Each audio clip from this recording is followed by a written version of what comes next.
जो उनकी बातें हैं, जायज़ बातें हैं।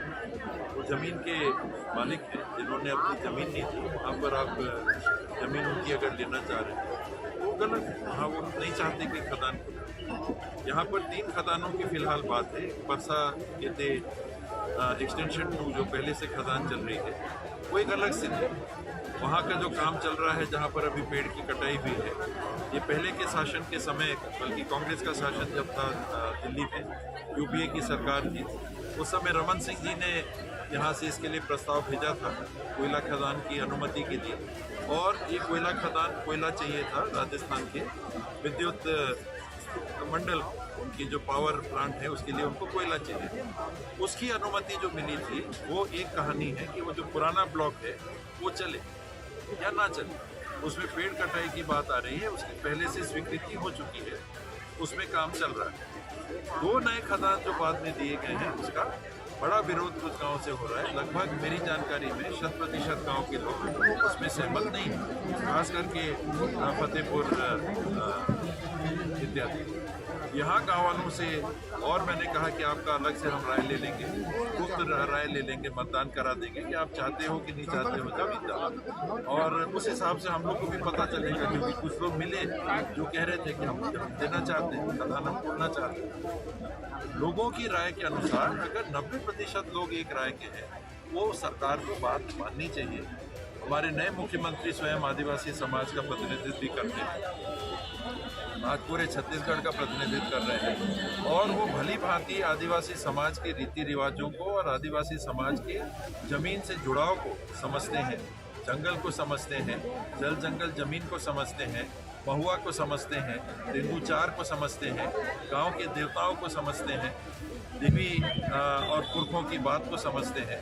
जरूर संवेदनशीलता से जो नए खदान खुलने हैं, जिसके लिए प्रस्ताव विधानसभा में, जिसमें भारतीय जनता पार्टी के भी सदस्य थे, सर्वसम्मति से पास करके दिल्ली भेजा गया था, ये नया खदानों को ना खोला जाए। तो पुरानी खदान की बात अलग है, ये नए 2 खदानों के लिए भी मैं जरूर मुख्यमंत्री जी से बात करूंगा कि आप इसमें माननीय मुख्यमंत्री जी पहल करें।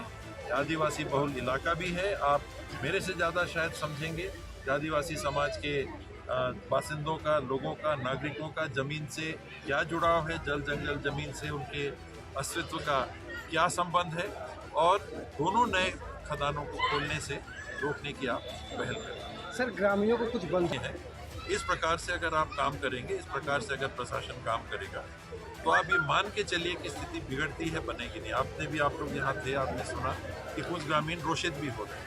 अगर आप उनको उकसाओगे तो फिर गलत परिणाम की तरफ बात जा सकती है। मैं हिंसा का साथ कभी नहीं देता, ना दे पाऊंगा, लेकिन आप लोगों को, जिनके पैसे से आप खुद तनख्वाह पाते हो, जिनकी देखभाल के लिए आपको जवाबदारी संविधान ने दी है, उन्हीं का शोषण आप करोगे।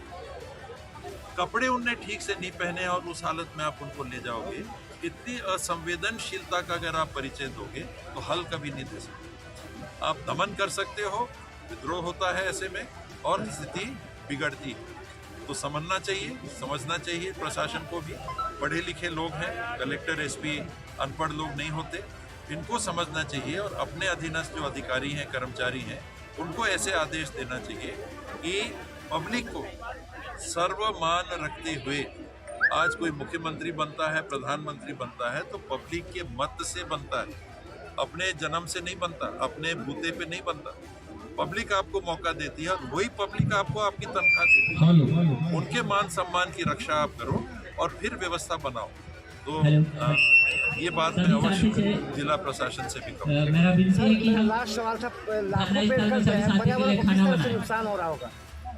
देखिए, मैंने पहले ही कहा कि पुराना खदान और जो नया खदान है, 2 अलग पहलू हैं। पुराने खदान की क्योंकि अनुमति पहले दी जा चुकी है, और मैंने गांव वालों से भी बात की थी, मैंने आंदोलन के साथियों से भी बात की थी, इनके वरिष्ठ जो साथी हैं हसदो अरंड आंदोलन के, इनकी भी राय यही थी कि पुराने खदान की बात तो हम उठाते ही नहीं, क्योंकि वो पहले सैंक्शन हो गया था। वहाँ पेड़ की कटाई, उनका ये कहना है कि यहाँ का निर्णय ले लीजिए, फिर वहाँ पर काम करिए। उस खदान पे उनका भी मूल विरोध नहीं है। इस कारण से भी शासन को और प्रशासन को चाहिए कि सबकी मंशा को ध्यान में रख के अगर वो काम करेंगे तो विरोध नहीं होगा। अमर उजाला अब आपके टीवी पर भी। अपने स्मार्ट टीवी पर YouTube पर सर्च करें अमर उजाला, चैनल सब्सक्राइब करें और देखें ताजा खबरें, वो भी HD क्वालिटी में। और हाँ, बेल आइकन दबाना ना भूलें ताकि हर खबर हो आपके घर। अमर उजाला, निष्पक्ष, निर्भीक, निरंतर।